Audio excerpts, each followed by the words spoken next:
નમસ્કાર મિત્રો, વિડીયોમાં તમારું સ્વાગત છે। જી હા મિત્રો, અત્યારે હાલ મોટા અને મહત્વના સમાચાર સામે આવી રહ્યા છે। તો મિત્રો, સમાચારમાં વાત કરીએ તો હવે રાત્રિ ઠંડીનો ચમકારો લાગી રહ્યો છે અને આવનારા દિવસોમાં ઠંડીની અસર વધશે। આનાથી ઘણા રોગોનું જોખમ વધે છે।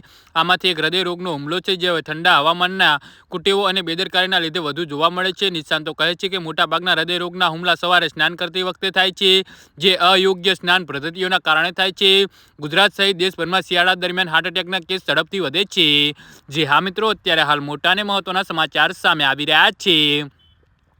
નિષ્ણાતો માને છે કે ઠંડીમાં શરીર અચાનક ઠંડુ પડી જાય છે અને રેડવાની રક્ત પરિભ્રમણમાં બગડે છે। આનાથી રક્તવાહિનીની સંકુચિત થાય છે અને દબાણમાં અચાનક વધારો થવાથી હાર્ટ એટેકનું જોખમ વધે છે। આ ઘણા અહેવાલો બહાર આવ્યા છે કે અયોગ્ય સ્નાન પદ્ધતિઓ માટે હાર્ટ એટેક અને મગજની ગાંઠ જેવી સમસ્યાનું કારણ બની શકે છે। જી હા મિત્રો, અત્યારે હાલ મોટા અને મહત્વના સમાચાર સામે આવી રહ્યા છે।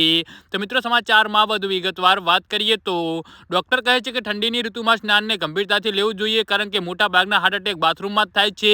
આનાથી બચવા માટે સ્નાન કરતા પહેલા શરીરને ગરમ કરવાની અને માનસિક રીતે તૈયાર કરવાની જરૂર રહે છે। ડોક્ટરના મતે સ્નાન કરતા લગભગ અડધો કલાક પહેલા આખા શરીર પર સરસવનું તેલની માલિશ કરો। હંમેશા પગની શરૂઆત કરો અને સાથી સુધી કામ કરો।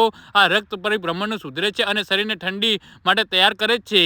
જે હા મિત્રો, તો આના વિશે તમારું શું કહેવું છે તો નીચે મારી કમેન્ટ બોક્સમાં જરૂરથી જણાવજો અને મારી યુટ્યુબ ચેનલને સબસ્ક્રાઇબ કરવાની ભૂલતા નહીં। વિડીયો પૂરો જોવા બદલ તમારો ખૂબ ખૂબ આભાર।